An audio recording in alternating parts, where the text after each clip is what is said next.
We were driving back from our deer lease a couple years ago and just had kind of that aha moment where we looked at each other and said, we just spent a week out here. The kids weren't on their phones. They weren't on their video games.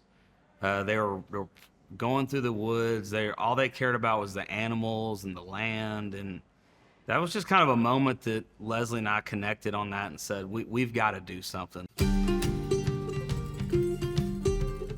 I made a phone call to a ranch broker I know. I said, look, Leslie and I would love to get a place out in the country. The lenders we've talked to, it's not really their thing. And then he referred me to Garrett, and I made that phone call that day. And I'll tell you, going into that, we were a little bit intimidated. This is going to be a second home for us, and weren't really sure how the lending worked. Garrett picked up that phone call that day, and it was the most incredible financing experience I've ever had in my life.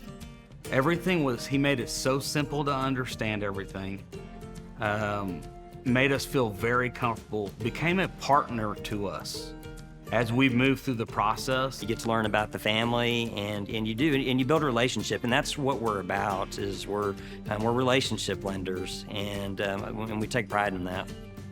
I would say probably about 90% of my customers are coming out of the Metroplex. And, when you talk to them, they all have this memory of, growing up and, going to the family farm and, visiting their grandparents.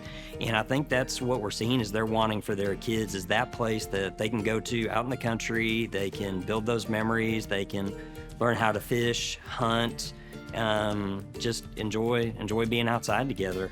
When he told us about the dividend, the patronage, that was just a cherry on top. What a cool deal that was. We weren't expecting that, and the fact that actually, at the end of the day, lowers your rate.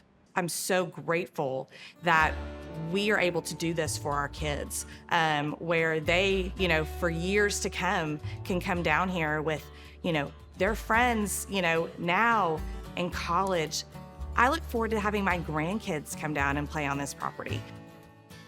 You never hear people in the city going, my great-grandparents lived in this house, my grandparents lived in this house, my parents lived in this house, and now we do. It just doesn't happen on a half-acre lot in the city. But you do hear that in the country out here. And you hear the conversations say, this piece of property has been in my family 100 years, 150 years. I hope this one's in ours for that, but at some point, someone has to make the sacrifice to say, let's go do this. Let's put life on pause in the city for a little bit and go out there and do this together as a family. And hopefully it stays in the family for generations to come, and that can be passed on.